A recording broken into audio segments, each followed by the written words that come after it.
जोहार।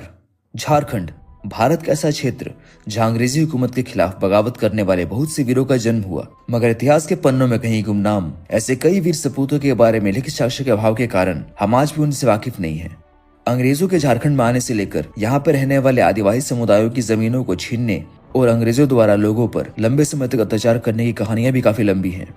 इसी बीच अपने हक को वापस पाने के लिए और अपने लोगों का सहारा बनने के लिए एक ऐसे वीर जो आदिवासियों के मसीहा बनकर सबके सामने आए और विद्रोह का नेतृत्व किया। तो आइए जानते हैं उस वीर की कहानी जो हमेशा अपने हाथों में कुल्हाड़ी लिए घूमते, जो मानो ईश्वर के द्वारा दिया गया बगावत और लोगों के प्रति दायित्व का प्रतीक था।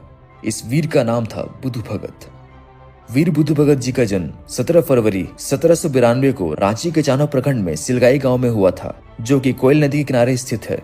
उनके पिता का नाम शिबू सुगरा भगत था और उनकी माता का नाम बालकुंदरी भगत था। वीर बुधु भगत की प्रकृति भी बिल्कुल नदी के समान थी। जिस प्रकार नदी के पानी का बहाव टेढ़े मेढ़े दिशाओं से बहते हुए अपना रास्ता खोज ही लेता है, उसी तरह वे भी हमेशा अपने लक्ष्य को पाने की दिशा में आगे बढ़ते ही रहते, फिर चाहे कितनी भी समस्याएं क्यों ना आ जाएं। बचपन से ही वे बकरियों को चराने जंगल जाया करते थे।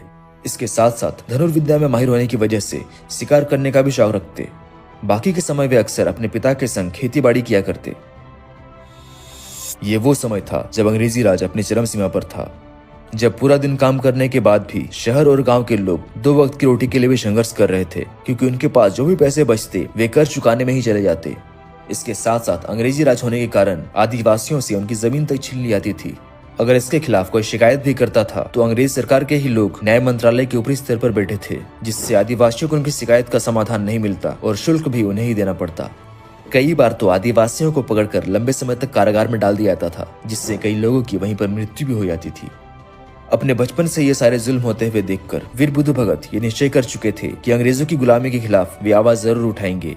और जैसे ही उन्होंने अपना होश संभाला, वे गांव के अन्य लोगों को अपने संग जोड़ने लगे। देखते ही देखते उन्होंने एक मजबूत संगठन बना लिया, जिसमें कई अन्य जनजातियों के लोग भी शामिल थे। इस संगठन का केवल एक ही मकसद था, अंग्रेजों से आजादी। इसके दौरान उन्होंने न सिर्फ आदिवासी जनजातियों को एक साथ जोड़ा, बल्कि उन्हें धनुर्विद्या और तलवार चलाना भी सिखाया।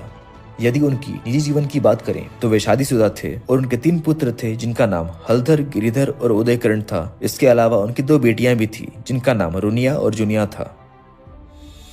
जमींदारों के शोषण से पहले ही सब आदिवासी तंग आ चुके थे और अंग्रेजी सरकार के छोटा नागपुर पे हुकूमत करने से चोरी, डकैती और लूटपाट जैसी परिस्थितियां भी बढ़ रही थी। वे ये बात जानते थे कि अंग्रेज सरकार का उनके गांव पर राज करना किसी मुसीबत से कम नहीं होगा। इसलिए वीर बुधु भगत